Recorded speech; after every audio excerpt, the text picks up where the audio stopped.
বছর ১৬-র ছেলেটির তখন পা ভেসে যাচ্ছে রক্তে, যন্ত্রণায় ছটফট করছে সে। স্টেশনে ঘটা দুর্ঘটনা দেখেও সাহায্যের জন্য এগিয়ে আসেননি কেউ। এমন অমানবিক চিত্র দেখে যখন সকলেই নির্বিকার, সেই জায়গায় দাঁড়িয়ে এক জনপ্রতিনিধির জন্যই আজ প্রাণে বাঁচল দত্তপুকুরের কিশোর তুহিন সেন। যথাসাধ্য চেষ্টা করেছে এখান থেকে অ্যাম্বুলেন্সের ব্যবস্থা করে উনি পাঠিয়েছেন। এত ব্লিডিং হচ্ছিল যে উনি 3খানা গামছা নতুন কিনে দিয়েছেন, পেঁচিয়ে দিয়েছেন। যারা সাথে ছিল তাদেরকে টাকা দিয়ে ওই হসপিটালে ভর্তি করার মতন ব্যবস্থা করে দিয়েছেন। আমার ছেলে সুস্থ সবলভাবে ওটি হয়ে গেছে। আমার ছেলে এখন হসপিটালে বেডে রয়েছে, কিন্তু আমার ছেলে সুস্থ আছে। জানা যায়, নিউ ব্যারাকপুর স্টেশনের ২ নম্বর প্ল্যাটফর্ম থেকে রাত ৮টা ৩০ ট্রেনে উঠতে গিয়েই ঘটে বিপত্তি। পা পিছলে পড়ে গিয়ে দুর্ঘটনায় দুটি পায়ের গোড়ালির অংশ কেটে ঝুলতে থাকে। অসহায় ছেলেটি তখন যন্ত্রণায় ছটফট করতে করতেই কাতর আর্জি জানায় তাকে উদ্ধারের। পা দিয়ে তখন অনর্গল রক্তক্ষরণ হয়ে যাচ্ছে তার।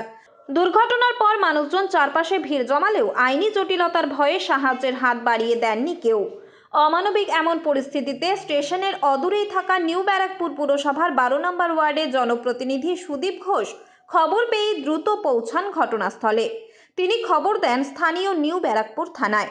যদিও ঘটনাস্থল রেল পুলিশের সীমানাভুক্ত, তবে যুবকের শারীরিক অবস্থার কথা ভেবে প্রাণ রক্ষা করতেই অবশেষে ঝাঁপিয়ে পড়েন জনপ্রতিনিধি ও পুলিশ কর্মীরা।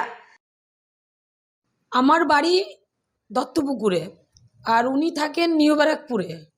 এখানে কি হয়েছে না হয়েছে স্যার আমি কিছু দেখিনি, কিন্তু আজ আমার ছেলেকে যদি ফেরত দিয়ে থাকে তাহলে আমি ওই মানুষটিকে কি বলবো আমি জানি না, যে আমার মুখে কোনো ভাষা নেই।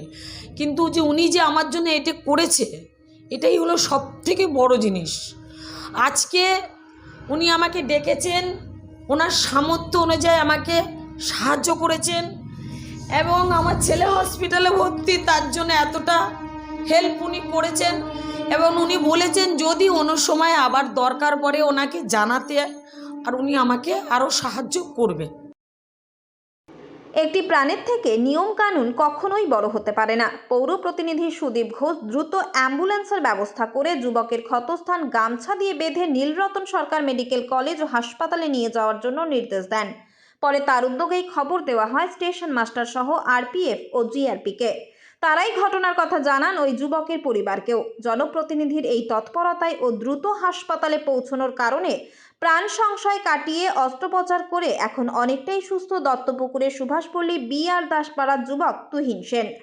যে মানুষটির জন্য আজ ছেলেকে মৃত্যুর মুখ থেকে ফিরে পেলেন, তার সঙ্গে দেখা করতেই এদিন হাসপাতাল থেকে সোজা ছুটে আসলেন মা তাপসী সেন ও দিদি। ওনার মতন মানুষ হয় না, ব্যাস আমার কাছে আর কোনো কথা না। উনি একটা ভগবানের মতন আমার কাছে এসে আমার আমার আমার বাচ্চাকে আমার কাছে ফেরত দিয়ে দিয়েছে। আর আমি তো মা, আমার তো বাদ দিলাম, আমার থেকে আমার মেয়ে ওনার বেশি গুণগান করছে, যে আমার একমাত্র ভাই যে আমাকে ফেরত দিয়েছে আমার ভাইকে। দেখা করেন 12 নম্বর ওয়ার্ডের জনপ্রতিনিধি সুদীপ ঘোষের সঙ্গে, জানান কৃতজ্ঞতা ও ধন্যবাদ।